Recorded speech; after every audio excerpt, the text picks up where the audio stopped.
It's lights out and away we go. Hello everyone, welcome to our podcast. We are your hosts Harshit Das and Ashish Panda. It's a podcast on F1 motorsport. We are gonna cover everything related to F1 world. So sit back and enjoy listening to us. So listeners, after a decent introduction episode, today we are here to talk about the F1 teams who are going to compete in the F1 2022 season. We'll briefly talk about their origin, their past performances and the standing in 2021 season. So Harshit, I am a little under the weather today. I will be a mere listener today and ask a few questions throughout the podcast that can be relevant to our listeners. Well, that puts a lot of responsibility on me to, carry out this episode of the podcast all alone. I'll try my best. So, the listeners and Ashish, so the order will be in terms of constructor standing. So, from bottom to the top. So, we'll keep the best for the last. So now when I think about last, the team that finished last in the Constructor Championship in 2021 was the Haas team. So that team has a nickname of Catastrophe. Well, they have been having quite catastrophes, I don't know even if that's a term even, but they have been having pretty bad seasons for the past couple of years. Initially when they started in 2016, they looked pretty promising. They didn't finish that great in 2016, but for a team that was absolutely new to Formula 1, they looked promising. And in 2017 and 18, they had a good upward trajectory and they looked really promising. In 2018, as far as I remember, they finished 5th. But their problem started in 2019. What was the reason for their downfall in 2019? Okay, now moving on to their downfall in 2019, they started having issues with their rear suspension where the rear suspensions overheated for some reason.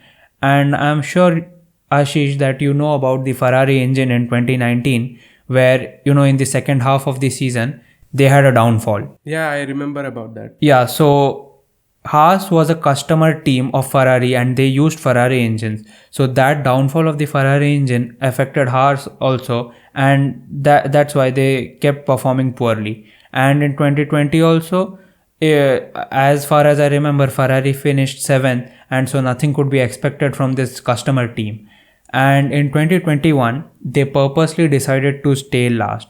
They brought in new rookie drivers who had no prior experience in Formula 1, and then they decided to spend all their tokens, all their resources towards developing their 2022 car. So this was the only team that didn't spend a single money, or I would say a single resource, trying and developing their 2021 car because they had given up on their hopes.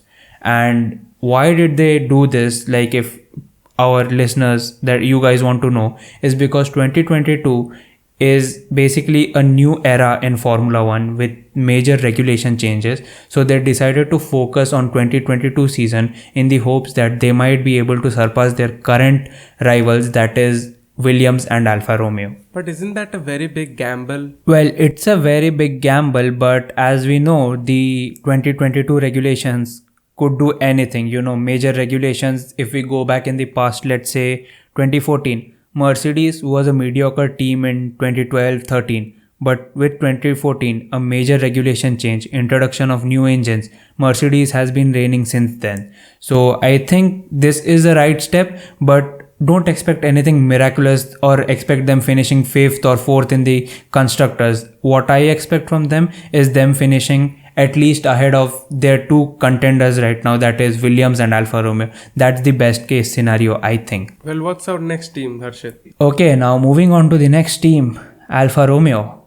Well, if you guys had tuned into our introductory episode, this name might be quite familiar to you, but I don't think you would have expected them down here. These are ancient legends, but with changing times, they have just been a backmarker team. They ended up scoring mere 13 points this 2021 season, even with a new Ferrari engine. What's the reason for such a big downfall, being a legacy maker to such a backmarker team? Well, honestly, as they say, not everyone knows everything. And I am also not sure about this, but if I remember clearly, they started off very well.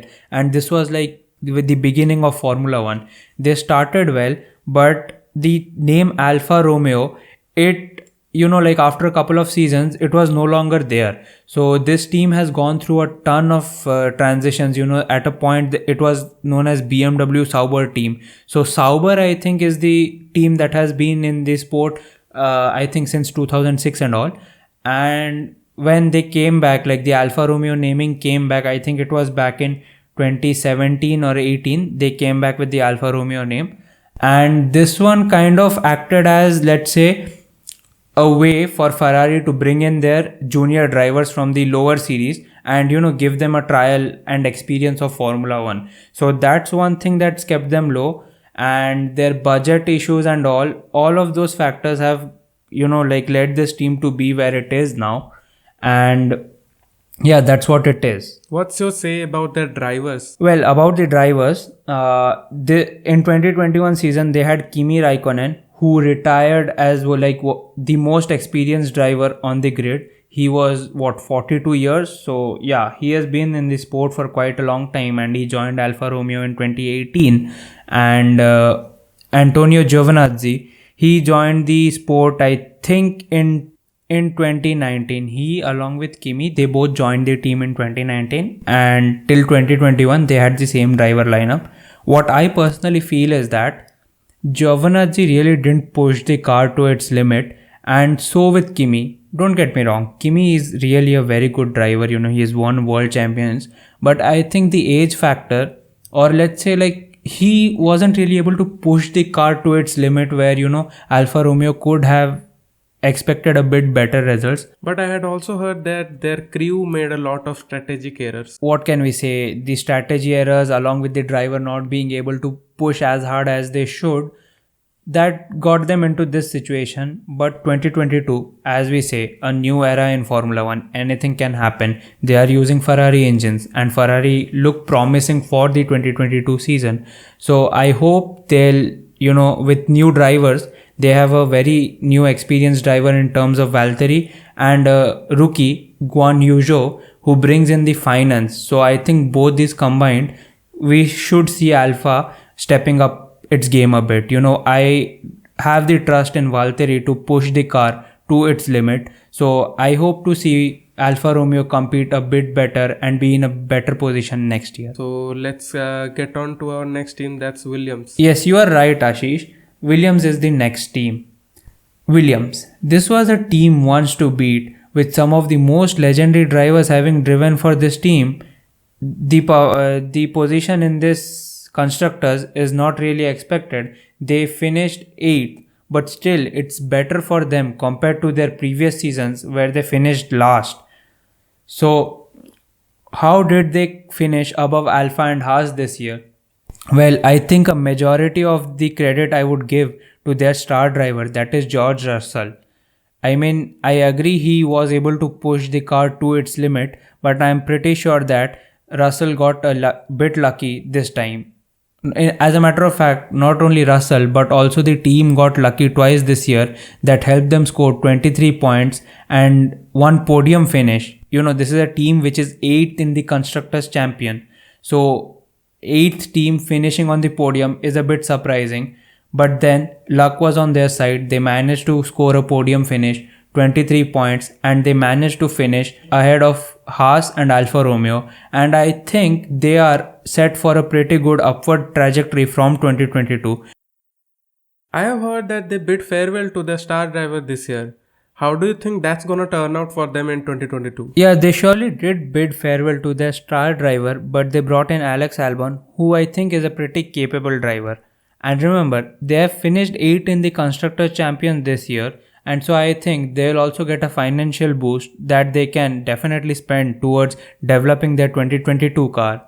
And since they have finished 8th, I think from now onwards it's only up and up for them. I don't think they are going to fall down any further. That was all for Williams, and now moving on to the next team, Aston Martin. Aston Martin was earlier known as Racing Point, and this team looked really promising in the 2020 season where they finished 4th and had the 3rd fastest car on the grid. But the new regulation changes for the 2021 season saw them slump down to 7th place with 77 points. This team generally swung positions between 4th and 7th and is an average midfield team. But with major revamp in 2021, with team getting a major stake from Aston Martin and being named to Aston Martin cognizant F1 team, they surely can do a lot, maybe even challenge for titles one day. Big investment by the owner has been in hiring Sebastian Vettel, a 4-time world champion and multiple times race winner. It's true that Lance Stroll, who is the second driver in the team, was born with a silver spoon, as his father, Lawrence Stroll, is the owner of the team. But the kid has shown us that he has talent by showing some strong finishes in many races along with pole positions. Well, Lance Stroll, if I would say, he has been a decent enough driver, with the given time he has been improving quite a lot, and I think like the term pay driver for him, because he was one of the first, I think that will start to eradicate slowly. All he did was he took a bit more time than normal drivers get in F1. They too are hoping for a better 2022 season because of the regulation changes and the new facilities that can be used to get a better car and lead the team at the front of the midfield in 2022 season. So, Ashish, I was hearing about the Aston Martin team.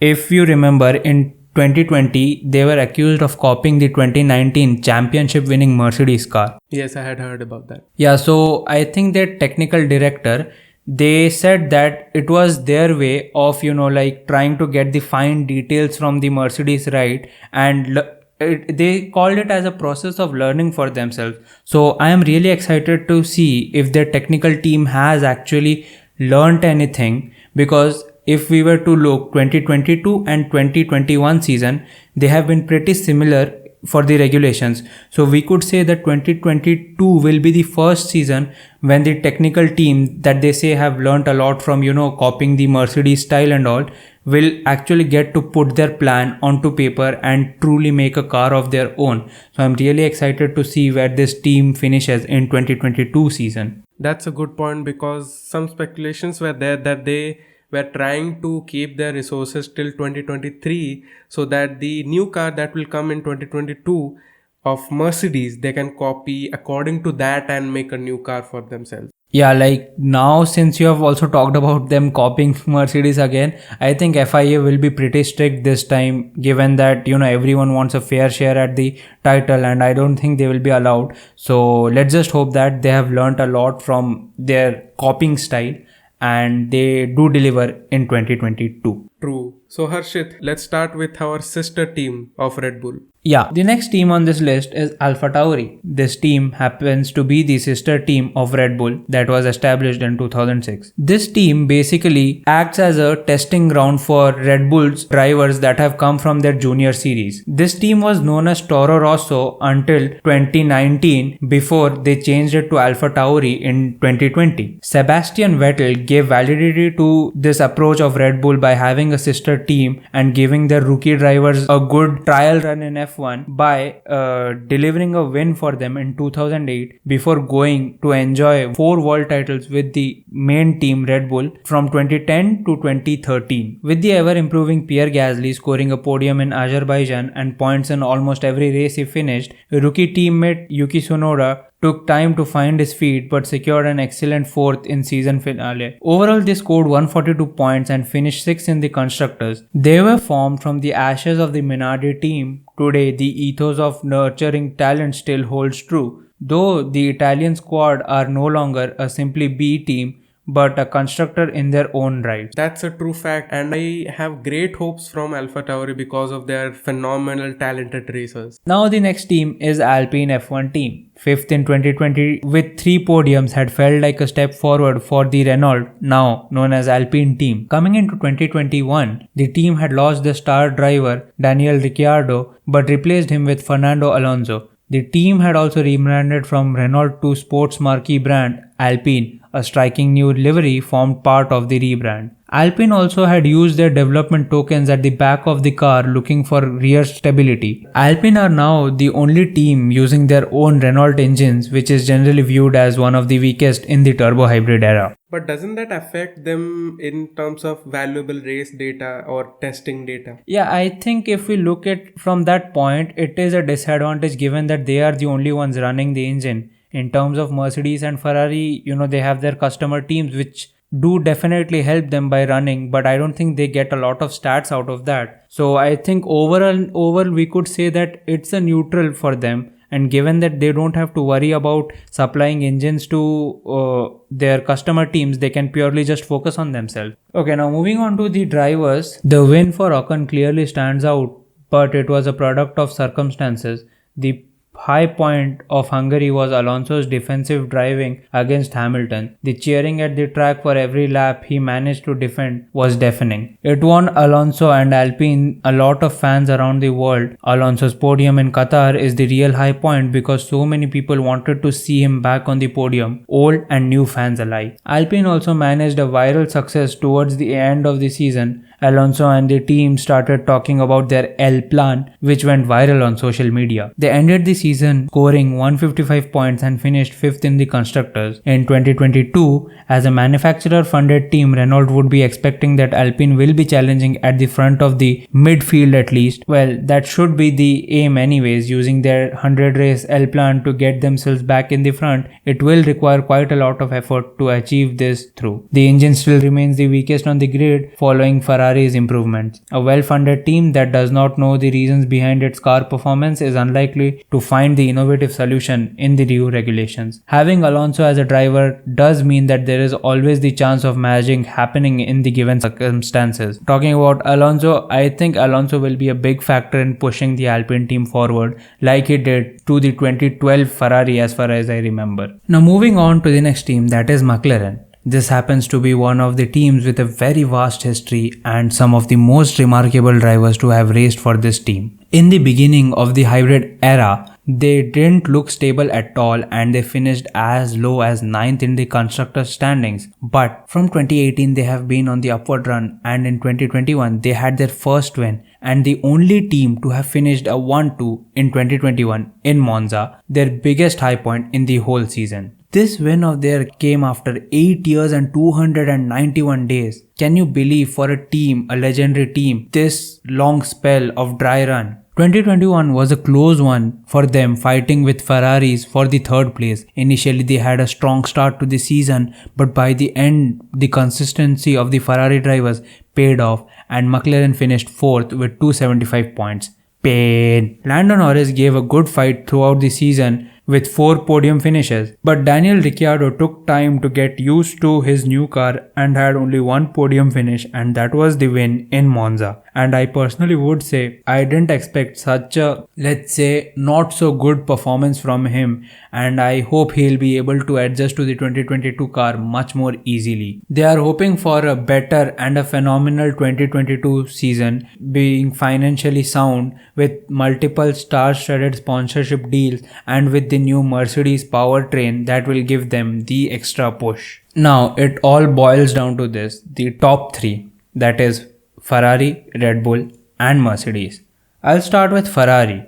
The brand Ferrari is synonymous with Formula 1. They are officially the oldest running team in F1 history and have the most wins, constructors as well as driver title than any other team on the grid. The year 2020 was probably one of their worst seasons, having finished 7th in the Constructors' Championships, but they made a comeback that no one expected by finishing 3rd in the 2021 season. The credit of this comeback goes to the efforts of the team as well as the drivers in forms of Charles Leclerc and Carlos Sainz. Also, the new SF21 definitely helped the drivers get that extra pace and competitiveness. In 2021, Ferrari has been able to get most out of its current car and its drivers, and they are naturally looking forward to probably challenging for the title with Red Bull and Mercedes in 2022.